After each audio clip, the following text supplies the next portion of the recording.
लखनऊ की हलचल कैसी है बताएंगे हमारे सहयोगी शैलेश। और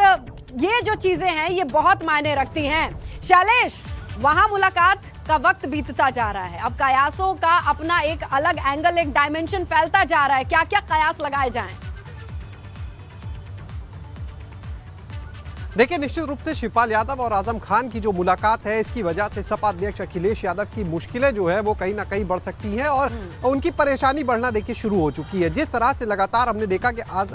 कोई भी दल हो जो गठबंधन के सहयोगी दल हैं, अगर हम देखें सपा के, तो वो भी आजम खान के परिवार के ऊपर डोरे डालते नजर आ रहे हैं। जिस तरह से हमने देखा कि अभी जयंत चौधरी जो थे आरएलडी अध्यक्ष, उन्होंने जाकर रामपुर में आजम खान के परिवार से मुलाकात की, उनके बेटे अब्दुल्ला आजम से मुलाकात की थी। और इसके अलावा AIMIM न्योता देता है चंद्रशेखर आजाद, जो चंद्रशेखर हैं, उनकी तरफ से सॉफ्ट कॉर्नर दिखता है। और शिवपाल यादव की जब हम बात करते हैं तो आप देखिए कि शिवपाल यादव की जो तलखी है अखिलेश यादव से लगातार दिख रही है। आजम खान के खेमे के जो लोग हैं वो लगातार ये आरोप लगा रहे हैं कि सपा में रहकर उनका उत्पीड़न हुआ है और सपा ने उनके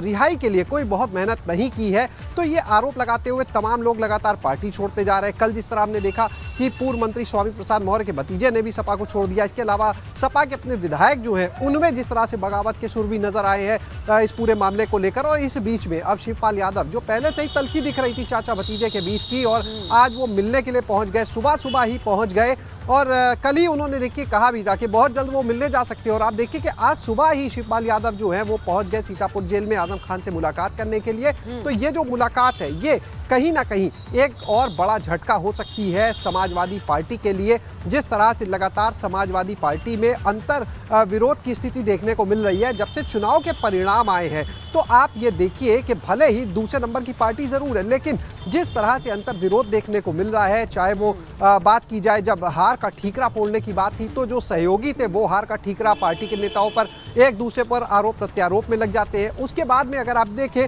तो जब शुरुआत हुई थी इस तलखी को लेकर, जब बैठकों का सिलसिला शुरू हुआ था हार के मंथन को लेकर, तो शुरुआत हुई वहां से जब शिवपाल यादव को समाजवादी पार्टी के अध्यक्ष अखिलेश यादव ने जो उनके विधायकों की बैठक थी उसमें नहीं बुलाया। तर्क दिया गया कि जब सहयोगी संगठनों की बैठक होगी तब उसमें उनको बुलाया जाएगा क्योंकि वो सहयोगी संगठन के नेता हैं। लेकिन उसके बाद शिवपाल यादव ने किनारा कर लिया, मिलने नहीं गए। जबकि दिल्ली गए वो, उससे पहले नेताजी यानी मुलायम सिंह यादव, अखिलेश यादव के पिता से मुलाकात की, सपा के संरक्षक है वो, उनसे मुलाकात की। और लखनऊ आने के बाद आप देखिए कि वो अखिलेश यादव की बैठक में नहीं जाते बल्कि वो जाते हैं सीएम योगी आदित्यनाथ से उनके आवास पर मिलने के लिए। तो उस समय जो ये तलखी थी वहीं से दिखनी शुरू हो गई थी और अब उसका जो रूप आगे दिख रहा है। और जिस तरह से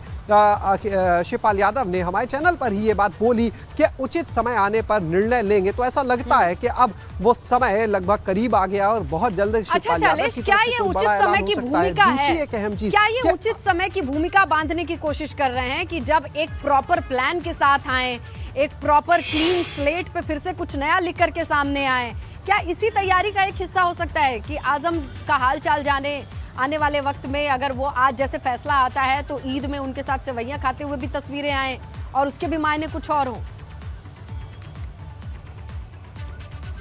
बिल्कुल, देखिए निश्चित रूप से इससे इनकार नहीं किया जा सकता। और आप अगर देखें तो ये कयास वैसे ही लगा जा रहा है, उम्मीद जताई जा रही है कि इस बार की जो ईद है वो आजम खान अपने घर पर मना सकते हैं क्योंकि 72 में से 71 मुकदमों में तो उनको जमानत हो गई, एक मुकदमा बचा है। हाईकोर्ट में फैसला 2 महीने से सुरक्षित है और इसके खिलाफ अब वो सुप्रीम कोर्ट जाने की तैयारी में, और ये माना जा रहा है कहीं ना कहीं उन्हें राहत मिल सकती है। तो ऐसे में अगर आजम खान जेल से बाहर आते हैं, रिहा होते हैं, तो ये सभी को अंदाजा लग चुका है और सभी जो नेता हैं वो कहीं ना कहीं अब आजम खान को अपने साथ लाने में ऐसा लगता है कि लगे हुए, क्योंकि एक बड़ा मुस्लिम चेहरा है। आप इस बात से अंदाजा लगाइए कि यहीं पर सवाल उठता है कि समाजवादी पार्टी भी समझती है कि आजम खान का कद क्या कर रहे हैं। अगर ये बाकी पार्टियों के समझ में आ रहा है कि आजम खान का कद बड़ा है, उनको अपने पाले में या उनको खुश रखने की कोशिश की जाए, अखिलेश की पार्टी में वो हैं और इतने सालों से हैं, अखिलेश का क्या स्टैंड है?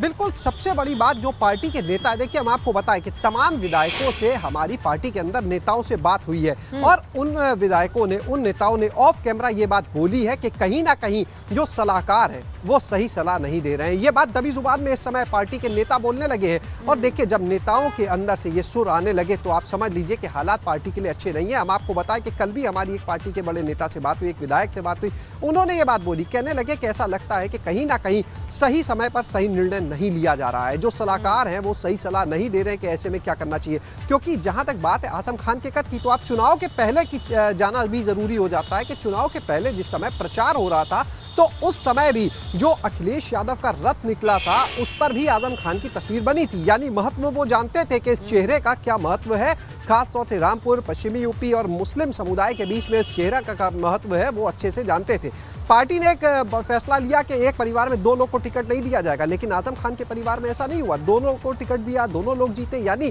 ऐसा नहीं है कि अखिलेश यादव आजम खान के कद को नहीं समझते हैं, लेकिन सबसे बड़ा सवाल कि अगर वो उस कद को समझते हैं तो ऐसे में जो चीजें इस समय चल रही हैं उनमें हालात संभालने के लिए उनकी तरफ से क्या किया जा रहा है, ना तो कोई बयान आता है, ना उनकी तरफ से कोई बयान और ना आजम खान के परिवार की तरफ से बयान। देखिए सबसे बड़ी बात जो है वो आजम खान आप नजर बनाए रखिएगा, उधर हमारे सहयोगी पंकज नजर बनाए हुए हैं, लेकिन इन तमाम घटनाक्रम पे जो ओवरऑल बड़ी खबर है